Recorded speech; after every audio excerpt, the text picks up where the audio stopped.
Hello, everyone. Hope all of you are doing fine. Welcome to yet another session on One Touch Pharmacology. In this video, we would be discussing distribution. Once the drug gets absorbed from the site of administration into the circulation, the next step is distribution. So, in this video, we'll be discussing distribution. By now, all of you must be knowing 60% of your body weight is water. In a 60 kilogram man, that comes around 42 liters. Out of this, 40% is in the intracellular compartment and 20% is in the extracellular compartment.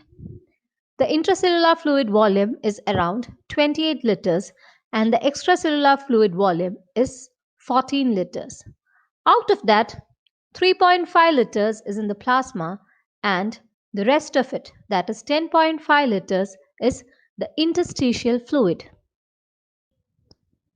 Distribution can be defined as a process by which a drug reversibly leaves the bloodstream and enters the interstitium and or the cells or tissues.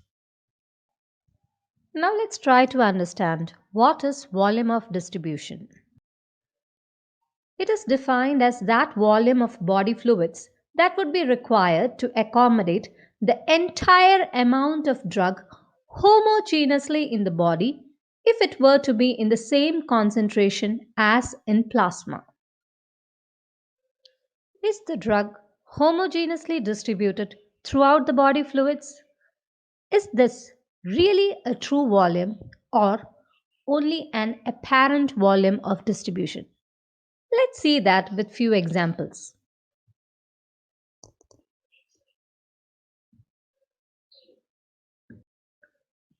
Say, for example, you gave 500 milligram of drug A. The concentration of the drug in plasma was calculated as 50 milligram per liter. Now calculate the volume of distribution. In this case, the volume of distribution would be 500 milligram divided by 50 milligram per liter. So, the volume of distribution in this case would come around as 10 liters. Now let's look into the example of digoxin. Say for example you gave 500 microgram of digoxin and the plasma concentration came around as zero point 0.8 microgram per liter. So if you calculate the volume of distribution, it comes around as 625 liters. 625 liters? Are you kidding me? Do we have that much amount of liquid in your body? So why do you get such a large volume of distribution? There are drugs like digoxin which has affinity more to the tissues like the cardiac tissues and skeletal muscles. So digoxin distributed primarily to the cardiac tissue as well as the skeletal muscle tissue, making the plasma concentration of the drug very low. That's why you get such a high volume of distribution. This is why volume of distribution is only called as an apparent volume of distribution. So let's look into the factors that affect distribution. One of the most important factor is the molecular weight.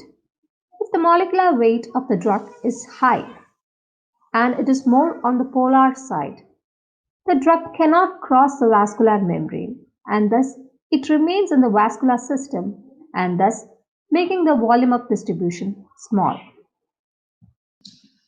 Similarly, if the drug has high plasma protein binding, so plasma proteins are also large molecules like albumin.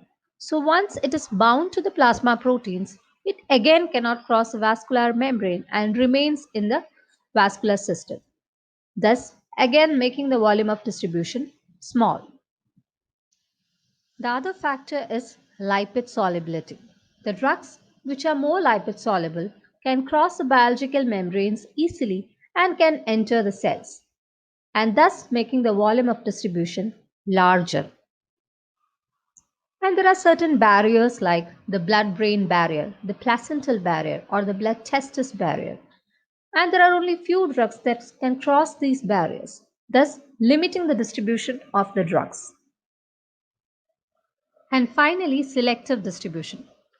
Drugs like digoxin and chloroquine have affinity to certain specialized tissue. In case of chloroquine, it has affinity to the retinal tissues. So chloroquine is selectively distributed to the retinal tissues, and this can also account for toxicity. So this is what you mean by selective distribution. So certain drugs selectively is accumulated into certain tissues. Drugs and volume of distribution. There are certain drugs like heparin and warfarin which have a low volume of distribution because it is limited into the vascular tissue. And drugs like aminoglycosides, which are mainly found in the extracellular fluid, have moderate volume of distribution. Whereas drugs that are lipid soluble or that enter into tissues more, they have higher volume of distribution like digoxin and chloroquine.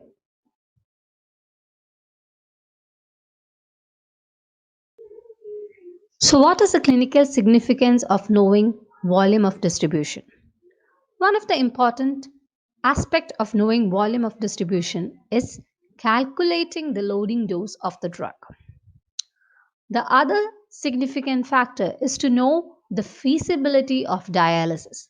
The drugs which have high volume of distribution, dialysis is not possible.